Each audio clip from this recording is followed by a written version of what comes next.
and a very warm welcome to another episode of Centrum Guardians 2012. This series is about the people of our emergency services, the people who come running when you shout for help and who stay when most of us would run away. We're looking for the Centrum Guardian of the Year 2012, and you get to decide who will be awarded that title by voting. Who inspires you to live life at 100%? Vote for that team or individual and make sure they go through to the finals. In this episode, our guardians hold a very small, severely injured body in their hands and face the might of the sea. 3 possible drownings, 1 confirmed drowning. Very limp, she had no breathing, no pulse. It's traumatizing to see a lifeless body on the beach.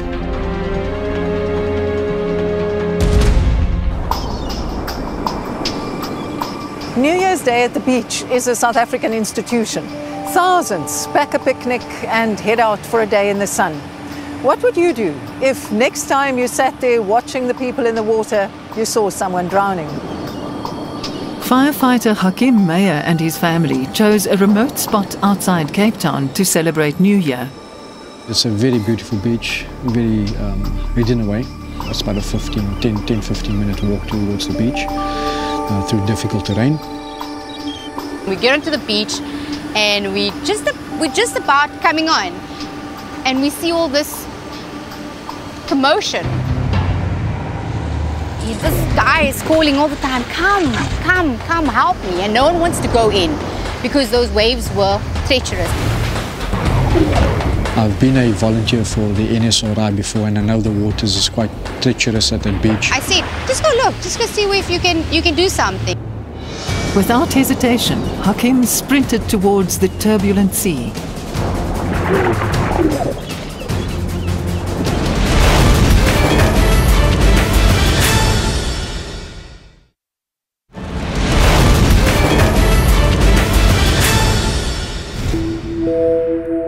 Hakim Meyer is a firefighter and emergency response coordinator at Cape Town International Airport. He and his family planned a quiet day at the beach to celebrate the new year on the 1st of January this year. We were trying to find a beach where there weren't too many people and we could just like relax and have the kids have their fun and do what we needed to do on a summer's day. Their perfect peace was abruptly disturbed.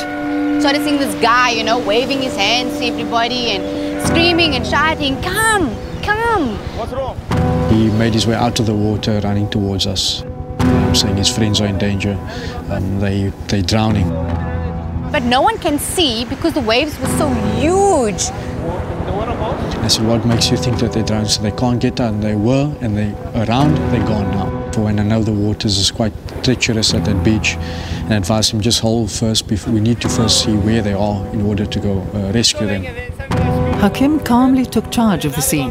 When he sees a situation, he takes control and he starts giving instructions and he says who needs to do what and Guide us which direction to swim. And I instructed one of the gentlemen to go into the elevated rock just to get a bit of an eye view where the casualties are. Can they see the people that's drowning? Do you see anyone? Seconds slipped by. everyone has a role to play. I request him, if you do see them, wave to us and just acknowledge where they are. Put your arm in the direction that you can basically see them. It seemed they were gone. Then a sudden break. Okay, she's down here. This way. The first one was quite visible. Okay, we need to go straight up. Then I instructed the group of guys, let's go in now. When I saw Hakim in the waves, I felt afraid, I felt scared. Within minutes, they reached the first girl. We grabbed onto her. They battled to pull her to shore. The surf was extremely bad. You could feel the back pull on the water as well is quite bad. And we made our way to the shore. I felt relief when they brought the girl out because I knew, okay, fine, he can do what needs to be done now. But the girl showed little sign of life. Very limp.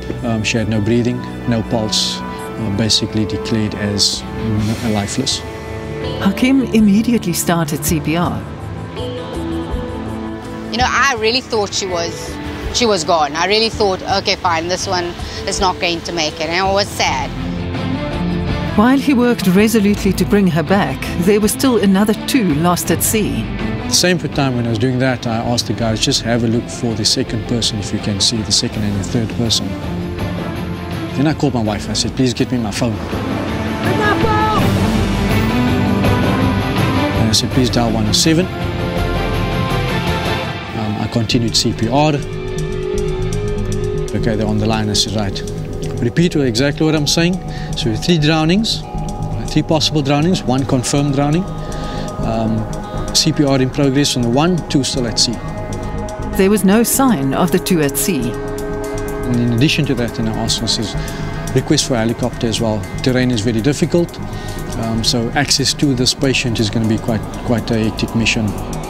Hakim knew exactly what was required to get that patient the best treatment. There was no road access to the remote beach. We knew very little other than that there were 3 people battling to get out of the water. That was the information that we got. The Air Mercy Service prepared to scour the coastline. That is a very treacherous beach. I have done a couple of resuscitations and rescues on that beach already. And there are lots of rip currents in that area as well. So if you're not a familiar person or swimmer to that area, you definitely will encounter problems. They called in the NSRI for backup. Non-off and on base. We do have a drowning. NSRI plotted coordinates and sent a rescue boat to the scene. So we knew pretty much where it was and the type of surf and that we were expecting. While rescue teams rushed to the scene, Hakim worked on the girl's lifeless body. Patient was still lifeless. CPR still continuing. I would say maybe 10 minutes, 10-15 minutes. I was busy with CPR by myself. Minutes too long for the rescued girl and for the 2 still lost at sea.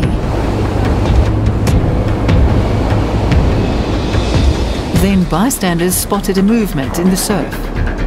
The other lady was visible again, and I told the guys, please go out, grab her as well. They reached her and dragged her out against the undertow. Just while I was busy with the CPR, I looked up at her as well, and luckily she was coughing, getting rid of water, those type of things. She was okay, but she was a bit obviously disorientated. They had to keep her calm and keep her warm. By the time she actually reached the beach, I was able to get pulse back on the lady that I was busy with. First of all, you've got your chest movement. Water started coming out from her mouth again. And also with CPR, you check pulse, you check breathing every few minutes basically. And that's when I realized, okay, I've got her pulse back. It's happiness. It's like, she's back. First one was alive, second one was alive, now perfect, now the third one. It seemed time had run out for the 3rd girl. We couldn't get any visual, and at the same time the gentleman on top advised that NSRI boats are here. And they started just basically doing circling motions around trying to find this person. They circled following the current. And finally found the girl, exhausted but alive. One of the NSRI guys rocked up at the beach, and he advised they've got the 3rd person. 9 portable, rescue 9 Alpha. She's safe. With that as well, helicopter arrived. I told them, I said, look, just hold up a towel, just to give the pilot a bit of an understanding how strong the winds are and the direction of the wind as well. The girl has been resuscitated, the helicopter's coming in, and everyone's excited. When I saw the helicopter, I was like, okay, I've got help here. I can rely on them. They know what they're doing. The helicopter arrived to transport the girl to hospital. So with Hakim getting her out of the water, initiating what we call basic life support CPR was the best thing. It's probably the thing that saved her life. She could have died, definitely could have died. And amazingly, a lot of people actually came to me and said, thanks very much. Job well done. So it's really into a good movie. And the family, my wife and the kids, they were like, oh, Dad, you did something cool today. He loves what he does. He thrives on it. The volunteering for fires, In December, you know, they always have mountains burning and blazing. You will find him there. If you're looking for him, he'll be there. I do what I love doing. I'm excited about everything I do. I was glad that I was able to make a difference to one person at least, or three. Oh, I think the children are very proud to have a father like him. I don't think they can ask for anyone better. If Hakim inspires you to live life at 100%, vote for him now. SMS agility to the number on screen. Proceeds from SMS votes will go to his base station. And you can also vote online at www.centrumguardian.com. Vote now. Make a difference.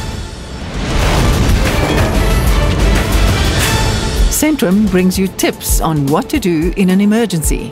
If I'm on the beach and I see someone's in trouble, what should I do?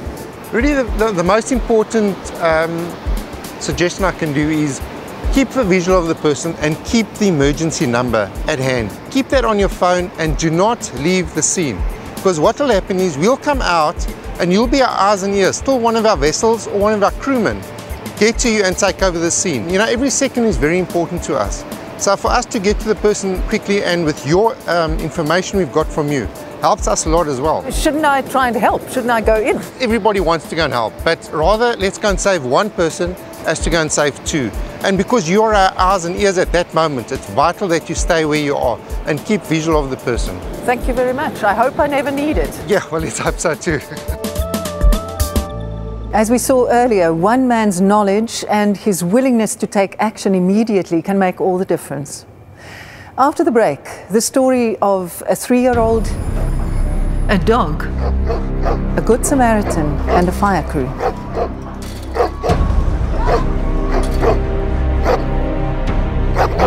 Dood is 'n bek.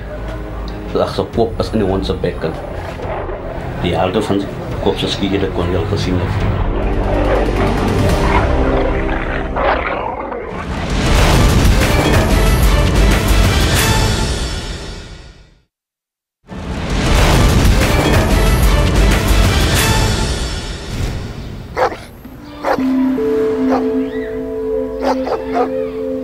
On a Sunday morning in March this year, a little boy called Lincoln was not feeling well, so his aunt and his stepfather took him to the doctor. They were quietly walking along when their world exploded. Kom gewoon straight na Lincoln toe. En hy spesifiek vir die seun gekom. En hy het die seun gehap en geruk. Gewoon begin vat om by sy nek. A local man stepped in to help the traumatized family. Daar oomblik toe ek oor gehardloop met 4 bakstene in die hand en moet ek begin te gooi. En hy het gehardloop weer en hy het weer teruggekom. The dog was distracted for a split second. Ek het die kind opgetel en ek het gehardloop vir 'n vervoer. In die pad het 'n vervoer gestaan met 'n man. Ek het die man gestop en vir hom gesê, meneer, enig iets wat meneer nou wil doen, my wegjag of wat, maar is 'n kind op my arms, nie my net na die fire station toe was aan. I got a call from a warrant officer from Yala police station asking us to come out because a child has been attacked by a Rottweiler. All working hands to the engine bay. The first thing I heard was the bells dropping. And in this fire station, when the bells drop, we all respond. He said the dog ripped the skull, the flesh from the boy's skull, and the child is bleeding. He's like red from the blood. Paramedic for time, required engine bay.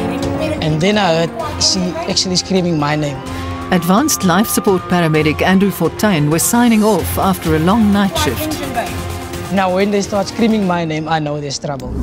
As I was piping up the crew of Romeo 17 to respond to this call, the bay doors was open already, and I just heard people pulling up on the apron and hanging on the hooter, and it's just going mad.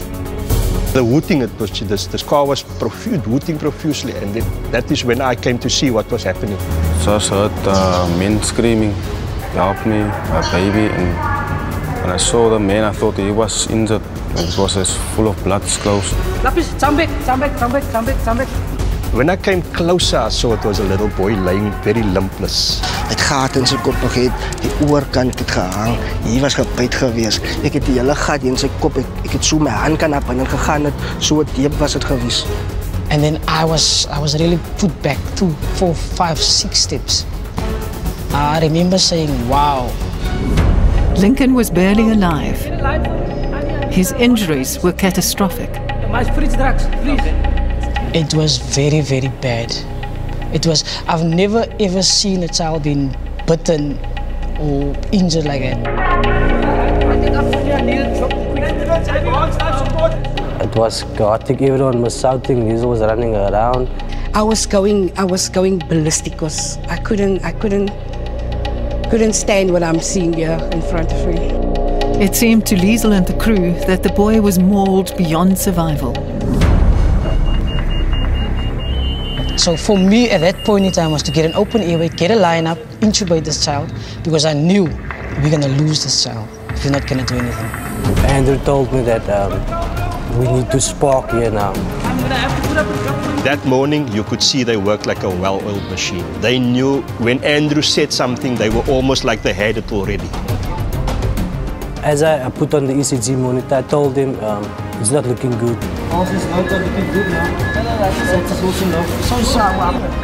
We need to do something. He said IV.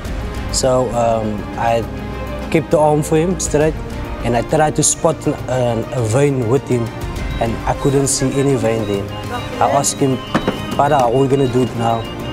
He told me we need to go blind in now. Yeah. I said, "You need to go in now quickly because we need this line up now." I prayed. So you know, people think we're super human beings, but we're not. So I prayed, and first time I got the IV line up, and I said, "Alro, I've got a line."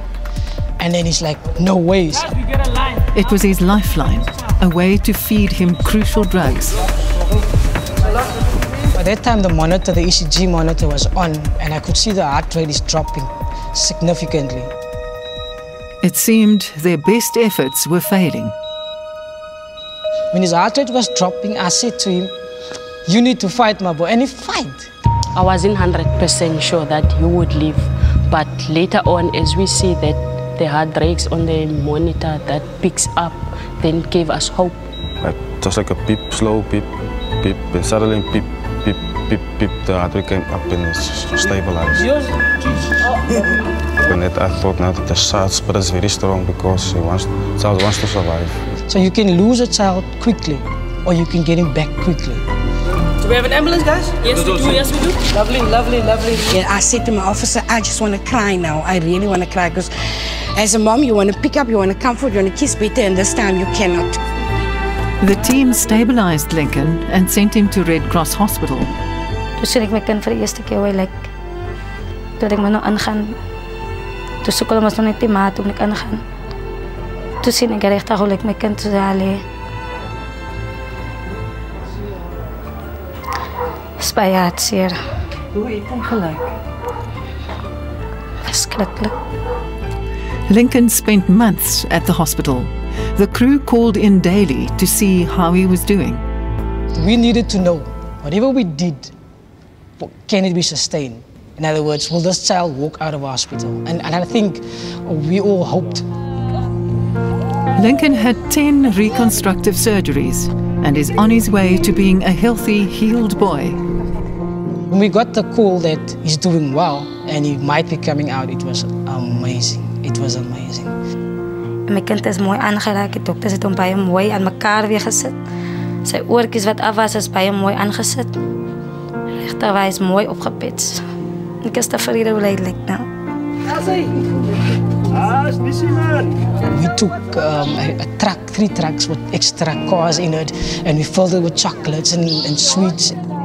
We took it to Lincoln's house, and amazingly, he wasn't traumatized in such a way that he smiled and actually sang for me, and everyone was just hugging him, putting him into the fire truck. It was a very nice feeling. Oh, we felt nice. I feel good for doing something good, saving a life. He's healing very well. He's looking very well, and it was just good to see him. And I mean, I'm going to give him 10 out of 10 for being a fighter. Yeah, this, like I say, this is just something special. Lincoln was always just special from the start. Now you see, you can't imagine that's the same boy. And there's a smile which you couldn't see at that stage. That gave us a lot of satisfaction. We would like to believe that we made a difference.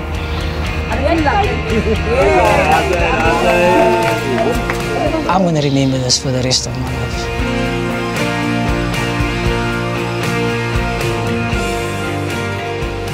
We don't often think of the trauma that the rescuers may suffer. How lucky we are that they keep a cool head in the midst of all that. If this team inspires you to live life at 100%, vote for them. SMS PASSION to the number on screen.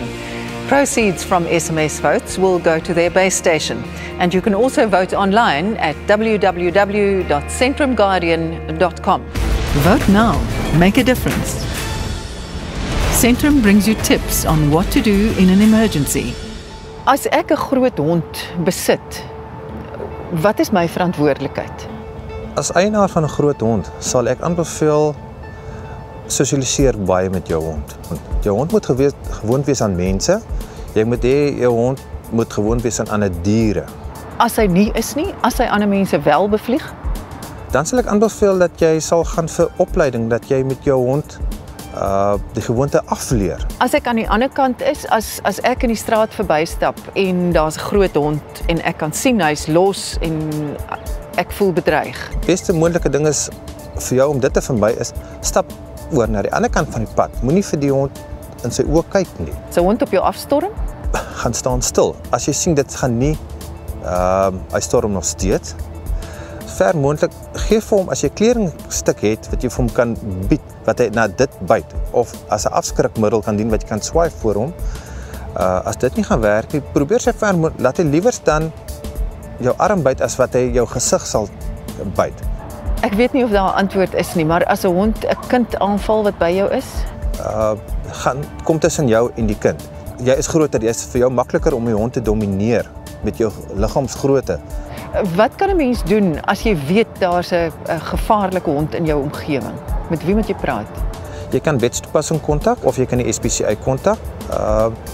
As daar 'n erg geval is waar sê 'n hond miskien al, jy kan dit gaan registreer by die polisie en daarvan af kan 'n mens die eienaar gaan sien en die saak kan ondersoek word.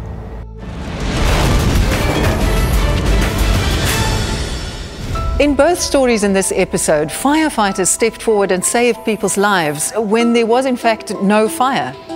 This has certainly made me appreciate the sheer scope of their jobs. Remember, your votes will determine who will be the next Centrum Guardian of the Year. Vote now and make a difference. Thank you for watching. Until next week, stay safe.